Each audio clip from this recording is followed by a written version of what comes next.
Om Jnanatirandhasya Jnananjana Shalakaya Chakshurunmilitam Yena Tasmai Shri Gurave Namaha.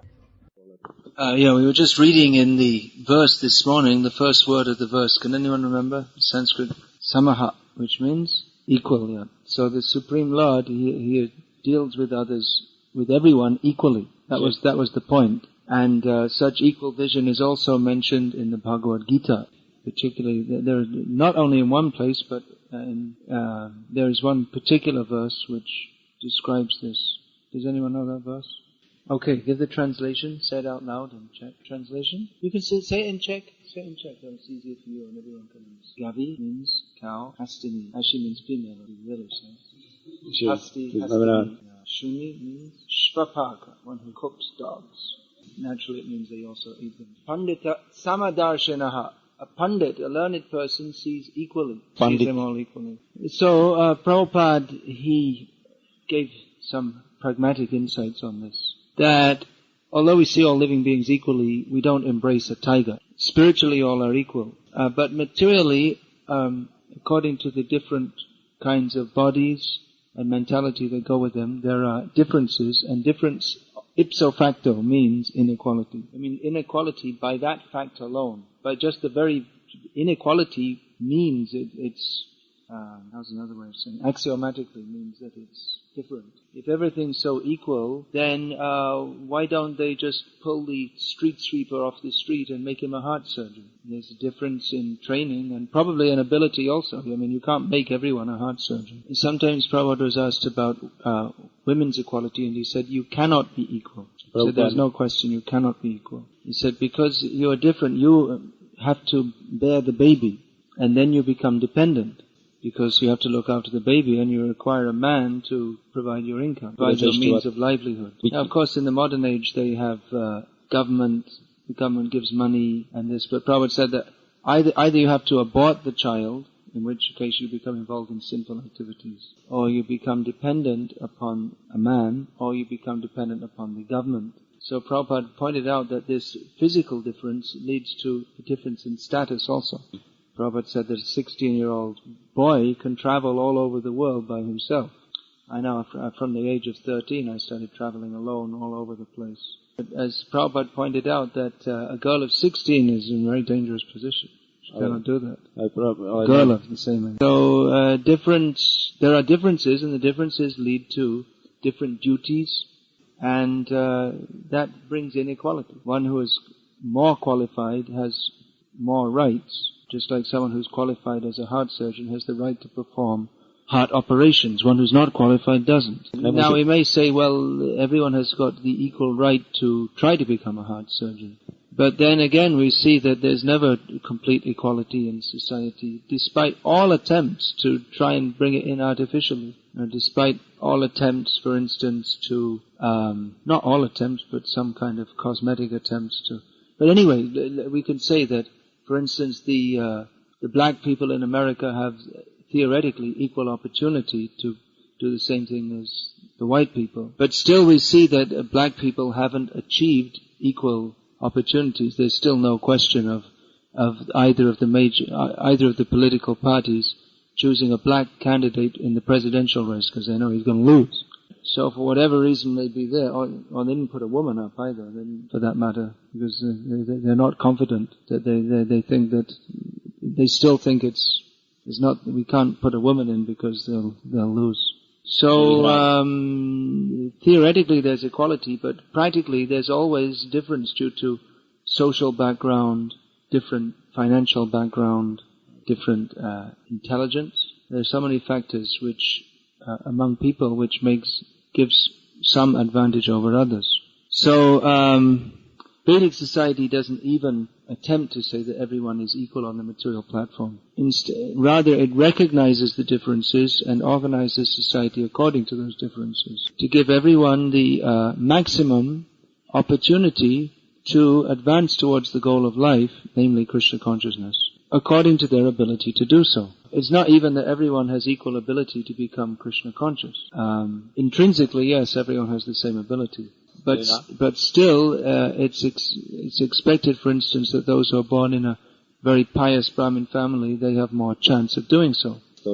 As Krishna states in the Gita, Shuchinang Shrimatam Gehe Yoga Brashto Vijayate. Fallen yogis get a chance to be born in a good family where they'll get an opportunity for further cultivation of Krishna consciousness. Now everyone can become Krishna conscious, as Krishna mentions in Bhagavad Gita. How does that verse begin? Striyo Vaishyas. How does that begin, that verse? I'm not remembering myself. It's a commonly known verse. Papa Yoniha Striyo Vaishyas Tata Shudras Tepi Yanti Parangat. Krishna says, anyway, whatever it is. Krishna says that even those of sinful birth, and he mentions Vaishya Shudra Stri, which is controversial point, but anyway, that's what Krishna says in Bhagavad Gita. They can, if they take shelter of me, then they can attain to me, Krishna says. And what does Krishna say next in the Bhagavad Gita? Next verse? No. King Puna Brahmana Punya Bhakta Raja Shriyastata Anityam Asukam. That's the point.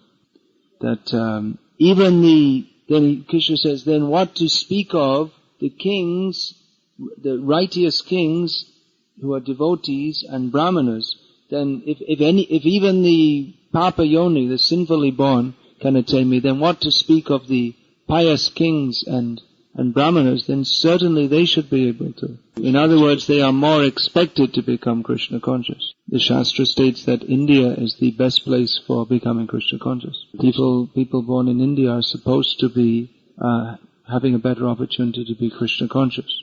So, by the grace of a pure devotee, anyone can become Krishna conscious, even a hunter or even mlechas like us. But still, Varnashram society recognizes there are karmis and gyanis as well as bhaktas, and most karmis, gyanis, yogis and bhaktas, and most will be karmis.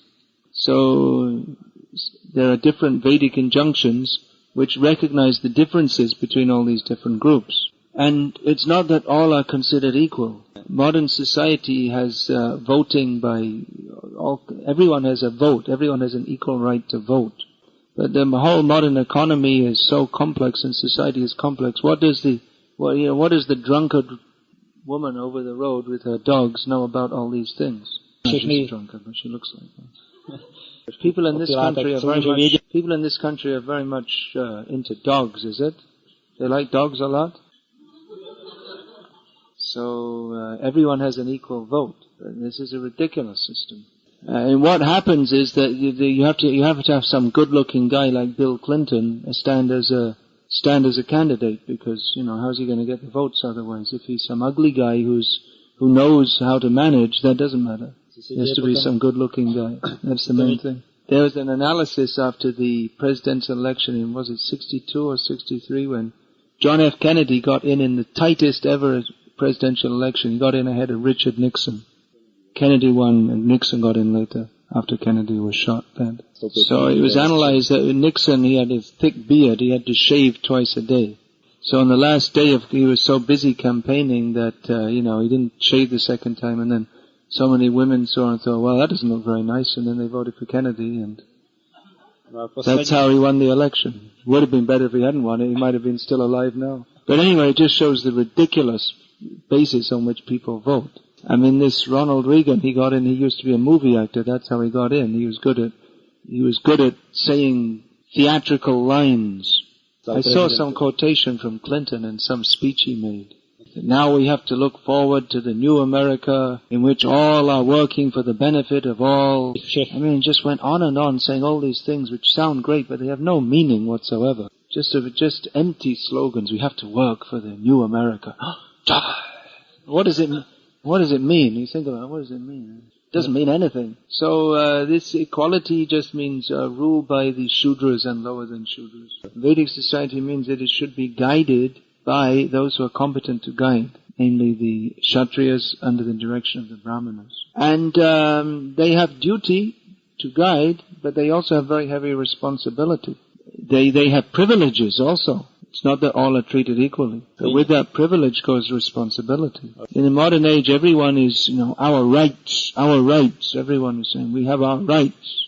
But we never hear anyone saying, we have our responsibilities. No one is thinking about duty or responsibility to society. They're simply thinking about my right. We see just like there's this divorce act, so people think, well, I have a right to divorce. They don't think I have a responsibility to maintain my family.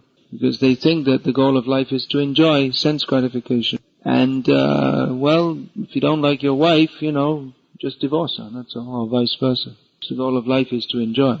Never mind, my wife already has 3 children. Never mind, forget the kids, My secretary is more good looking than my wife, so why shouldn't I enjoy?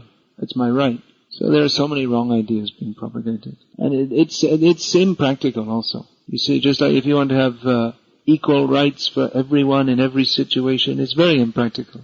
You can't organize anything. That's why even in a democracy, they vote a leader, and then he tells everyone what to do. So where's the equality? It's some other question. It's a very big subject. But anyway, this idea of artificial equality, people are not qualified. They don't want to take any responsibility, and they want to tell everyone what to do. That's equality. This idea of artificial equality it simply breeds the lowest class of people. Do even the people who call bad names or blaspheme Krishna consciousness, are they getting purified also? Yeah, purification and offenses, they're both going on at the same time. The effect of the offense is very serious, and they receive the effect of that. But simultaneously, even though they may not be aware of it, purification is going on. There are many practical examples of this. The point is that Krishna and the name of Krishna, they are attractive. Krishna is intrinsically attractive to all living beings. So even if one approaches him with a wrong attitude, the tendency is that one becomes attracted to him. Yang krodha kama sahaja pranayadi bhiti vatsalya guru gaurava sevya bhava santinta tasya sadrisham tanamaparete govindamadi purusham tamaham vajami. This mentions different ways in which people approach Krishna. The first is anger. Those who approach Krishna with disregard, anger. Krodha kama, with apparently material lust, with love, fear, with awe and reverence, in a mood of service. By meditating upon him in any of these moods, they become purified. Although you may not get exactly the same result. Like I was saying, you might end up in the impersonal brahmajyoti. Those who offend Krishna, they don't get the purification doesn't come in the same way as it comes with that of devotees. But it may do also in course of time. Yeah, that's connected with that. Today morning you explained that Krishna kills demons and they enter Brahma Jyoti, where they are allowed to stay and not to cause problems. Srila Prabhupada explains that even if one attains Brahma Jyoti, if he doesn't take shelter of Krishna's lotus feet, he must again fall down. Does it mean that these demons killed by Krishna again have to fall down to material world and cause more troubles? Yeah, translate the question. Yeah, after some time they'll probably come back. And like every other living being in the material world is causing problems for every other living being they come into contact with, they shall do also. But they may be a little cooled off in the meantime. And purified by contact with Krishna also. In the morning we spoke about demons who were killed by Krishna and achieved impersonal liberation. How was it in the case of Kansa, who, as it is mentioned in the Krishna book, attained or got the body same as the Lord when he was liberated? Well, different people get different results. Generally those who are killed by Krishna, who is the original form of the personality of Godhead, they attain four-handed form of, they attain Swarup Siddhi, they attain a form in the spiritual world. One thing we have to understand, that Krishna wasn't killing every demon. There's only the luckiest ones that got killed by him. And it means generally those who were meditating very strongly on Krishna. In this seventh canto of Bhagavatam, in this first chapter we started reading today, in this chapter we'll read how Shishupal, from the very beginning of his childhood, was always blaspheming Krishna. So he had a very strong feeling for Krishna. Narad Muni said that maybe the demons, they have a stronger feeling for Krishna than the devotees. So attraction is there. Yeah, you'll find that in the seventh canto also, I believe. There's a lot of interesting things. So, they have an attraction for Krishna, even though it's perverted. They're always meditating on Krishna. Kamsa was always meditating on Krishna. So some attraction was there, And Krishna, by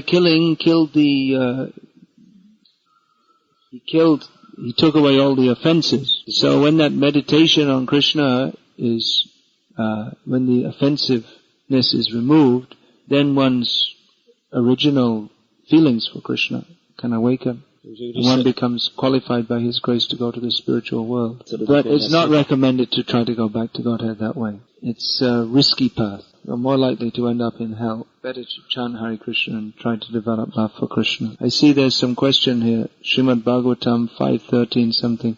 I think you have to bring the book in English so I can consult. Otherwise, I can't remember everything in the whole Srimad Bhagavatam, just what the verse is. How to maintain the desire to distribute Srila Prabhupada's books for many years? Well, it's like maintaining the desire to do anything else in Krishna consciousness. That has to be cultivated by hearing, chanting, association, and doing. By hearing about the importance of that, by discussing the importance of it, by associating with those who are doing it, and by doing it. So please do it. It's this book distribution is the spine, the backbone of the Krishna consciousness movement and mission. Nowadays there are many different theories, but practically speaking we see where book distribution is strong, then the movement remains strong. And without it, everything becomes weak. So the book distribution, that must be, of course, one has to also follow sadhana. He shouldn't be weak in his sadhana. Otherwise, we won't have the spiritual strength to continue. Now, another thing you have to consider is that physically, not very few people are strong enough to go out with a book bag in the cold winter for the whole of their life. So you might consider as we get older, there may be other ways of distributing books. There are different possibilities. Demigods are playing important roles in Krishna's pastimes in this material world. So how are these roles substituted, the roles of demigods in Krishna's pastimes in the spiritual world? Or are the demigods there also? No, there are unlimited living beings in Krishna's pastimes in the spiritual world and here. That the demigods are given a role in Krishna's pastimes here is a great mercy on them. They get a chance to assist. But it doesn't mean that if they're not there in the spiritual world that something's missing. That anyone's allowed to assist Krishna, there's great mercy on them. Just like it's mentioned that Krishna has so many thousands of cows. Well, you could say, well, even if he only had 100 cows, that would be enough. It's enough to be a cowherd boy. Why do you have to have hundreds and thousands of cows? Even 100's a lot. Well, that's Krishna's mercy on so many living beings who want to associate with him and serve him in that way. So you can always accommodate a few more people, but it's not that they're essential. Regarding the first question, now we try to work out a solid training system for all devotees in the temple. For men, we have a brahmachari training, and we try to work out a training system for the ladies. If Maharaj can elaborate on what would be a proper training for women? It's an unusual situation having brahmacharinis. You won't find ashrams in India like this, except maybe Brahma Kumaris or something completely bogus like that. Prabhupada had both men and women live in the temple. In the Western countries, he didn't introduce it in India, in his ashrams. But he saw that in the Western countries, for women to be Krishna conscious, they also needed the same kind of protection and shelter that is usually afforded to brahmacharis. In traditional Indian society, women are protected in their childhood by their fathers, in their youth and middle age by their husbands, and in their old age by their elder or grown-up sons. So seeing the great difference in society in the West, and wanting to engage both men and women in Krishna consciousness and give them an equal chance to go back to Godhead, Prabhupada made the quite revolutionary move, for which he was very much criticized by his godbrothers in India, of having both men and women living in the ashrams. And Prabhupada had them engaged in all different kinds of services. At the same time, Prabhupada often used to speak about the traditional duties of women, which are chastity, reserved behavior, and so on. And at the same time, he encouraged his women disciples to go on book distribution, which, especially in America, which is a very aggressive kind of society, it requires one to be quite assertive. So some of his brahmacharini disciples asked Prabhupada that, well, we're supposed to develop humility as Vaishnavas, and especially as women, we're supposed to be very chaste and reserved. But how can we combine that with distributing books, which is quite opposite?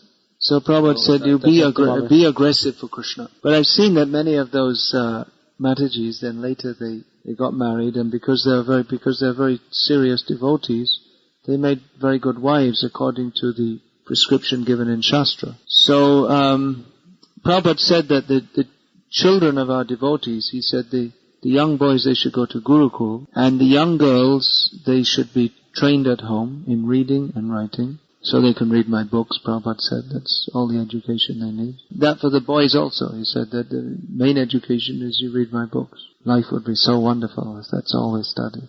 Shrotavyadini Rajendra Nrinang Santis Asur.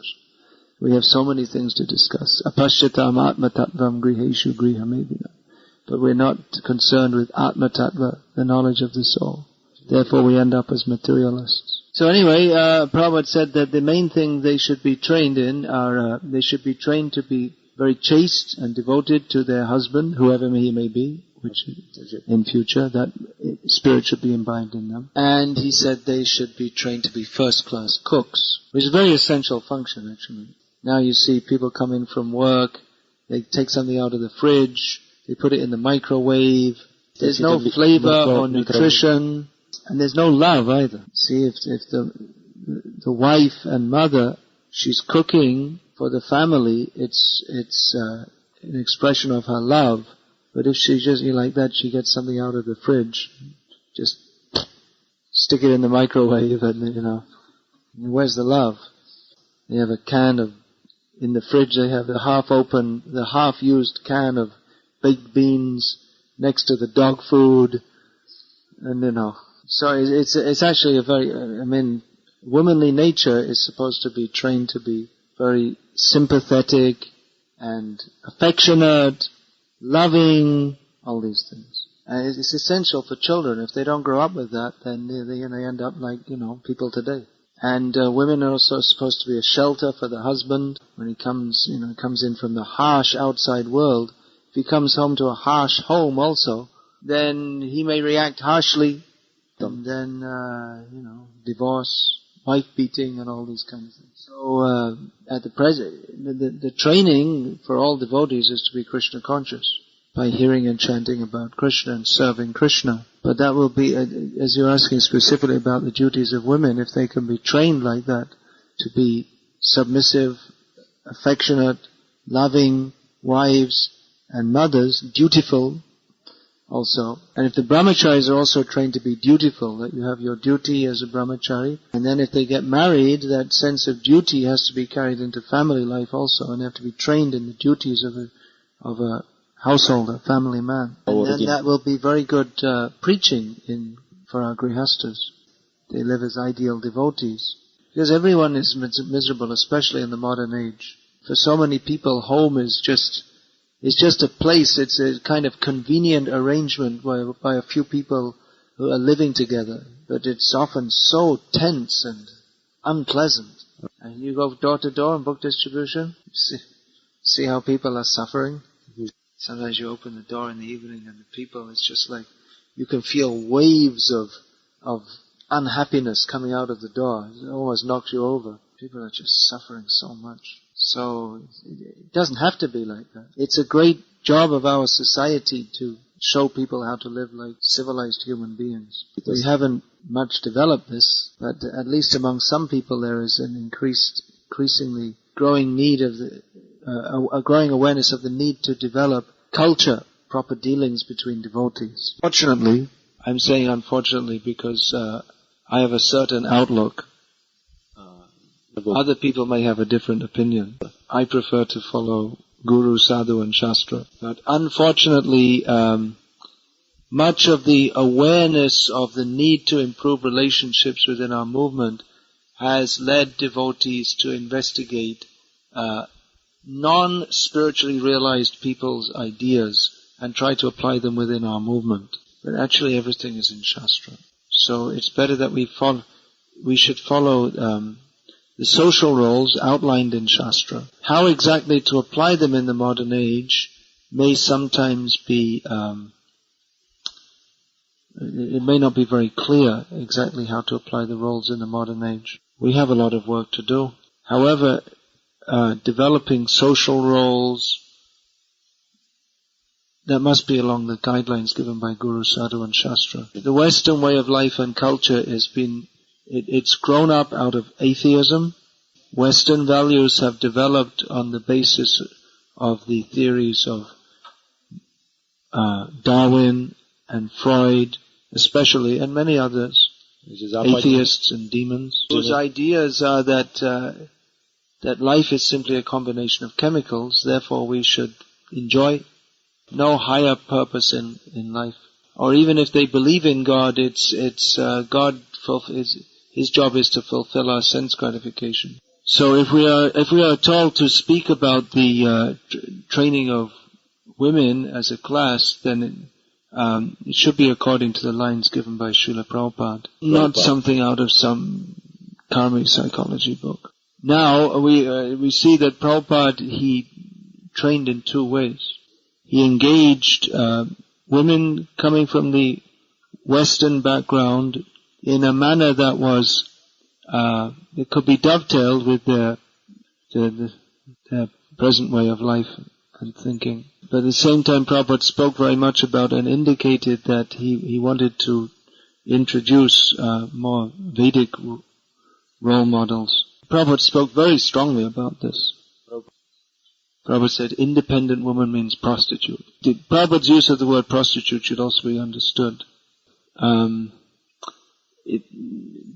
Prabhupada, he used this word not necessarily to mean one who sells herself for money, but to one who makes herself available to all different men. That in the morning he spoke about Srimad Bhagavatam, and there are many topics are being described regarding Vedic Vaishnava culture. And often it is said that for our self-realization it's sufficient to chant Hare Krishna. So why all these topics are being discussed? Yeah, chanting Hare Krishna is sufficient. But just as I was saying, different people have different abilities. So the problem is that chanting Hare Krishna is sufficient, but we don't chant Hare Krishna. Or rather we do, but then we do so many other things also, which impede our progress in advancement. There are 10 offenses to be considered in the matter of chanting the holy names. And most of them come from misunderstanding of the philosophy of Krishna consciousness. They can also come from making offenses to Vaishnavas, especially to the first offense is to blaspheme devotees. So these rules and regulations are to enhance our chanting, our progress in chanting from the impure state, and to help to prevent us from falling down back into the completely materialistic state. So Krishna consciousness is a process. It's not that you just chant Hare Krishna once and then you're fully Krishna conscious. It's a gradual progression. Now, for instance, the first thing in the day is to rise early. Why is that? Because the Brahma Muhurta is the best time of day for spiritual realization. Well then, why take a bath? You can chant Hare Krishna. You're up early and you're chanting Hare Krishna, then why take a bath? But even physically to take a bath is good. It's required. Otherwise, so many poisons, they re-enter within the body. That also makes to help us fresh and alert, which helps when we're chanting Hare Krishna. So all these rules and regulations, they are to help us progress in our chanting of Hare Krishna. And similarly, when we have Vedic culture, we're talking about Krishna conscious. There are many details of rules and regulations of Vedic culture. So many points are there, just like understanding of when one is contaminated. Then if you touch anything when you're contaminated, then that also becomes contaminated. How to behave with others. There are so many details which help us to develop Krishna consciousness. Krishna consciousness means to be always aware of how to do everything in a way that is pleasing to Krishna. It means to be aware of Krishna.